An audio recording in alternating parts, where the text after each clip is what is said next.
dans un petit village niché au creux des montagnes, vivait un jeune homme nommé Amadou.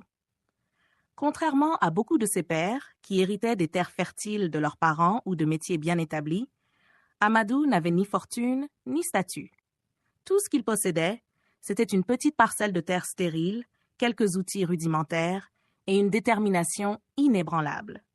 Les villageois, voyant son manque de ressources, avaient peu de foi en lui. Pourquoi s'évertuer à cultiver une terre aussi ingrate? Se demandait-il souvent. Mais Amadou, loin d'être découragé, se leva chaque jour à l'aube, prêt à affronter la dure réalité de sa condition. Jour après jour, il labourait la terre, retirait les pierres, ajoutait du compost et utilisait les rares graines qu'il avait pu se procurer. Il passait des heures sous le soleil brûlant, les mains couvertes de terre, le dos courbé, mais le cœur rempli d'espoir. Sa ténacité ne faiblissait jamais, même lorsque les récoltes tardaient à venir. Les années passèrent et petit à petit, la terre stérile d'Amadou commença à porter ses fruits. Les premières pousses apparurent et bientôt son champ était couvert de plantes robustes. Tandis que les autres villageois voyaient leurs récoltes affectées par les aléas du climat, la terre qu'Amadou avait enchérie et travaillée avec dévouement produisait en abondance. Il ne s'était jamais plaint, n'avait jamais cherché à gagner rapidement, mais avait misé sur le travail patient et constant. Les villageois, surpris de son succès, commencèrent à murmurer. « Comment a-t-il transformé cette terre en or ?»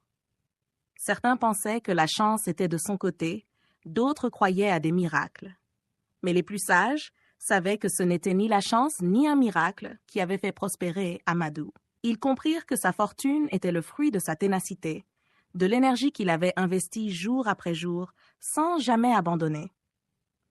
Un jour, un vieil homme du village, connu pour sa sagesse, s'approcha d'Amadou et lui dit « La hauteur de ta fortune est proportionnelle à la démonstration de ta ténacité et de ton énergie. Tu es la preuve vivante que l'effort, lorsqu'il devient la seule noblesse de l'être humain, finit par porter en lui sa propre récompense. » Amadou sourit. Il savait que la vraie richesse n'était pas seulement dans les récoltes abondantes qu'il avait obtenues, mais dans la satisfaction profonde de savoir qu'il avait persévéré malgré tout. Sa récompense n'était pas uniquement matérielle, mais résidait dans la paix intérieure et la confiance qu'il avait gagnée en lui-même.